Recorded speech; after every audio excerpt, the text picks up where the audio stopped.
Hey, what's going on, guys? My name is Dr. Boyce Watkins, and welcome to the Black Money Minute. So, it appears that Facebook is entering into the NFT game in a major way. Mark Zuckerberg just announced at the South by Southwest conference that he's going to actually allow for NFTs on Instagram. Now, this is a big deal. This is showing the growing relevance of the NFT space. It's getting really, really big.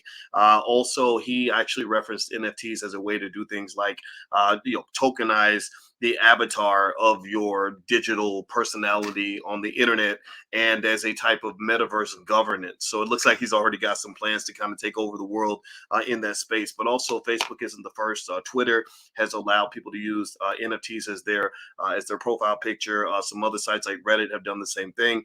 And then also, even American Express is now patenting technology to allow for the use of Amex credit cards in the metaverse. So this is going to be a big deal. This is going to move forward. So keep posted. I'll keep you guys in the loop on what's happening. So take care. Have a good day. I'll see you soon. Bye bye. Peace.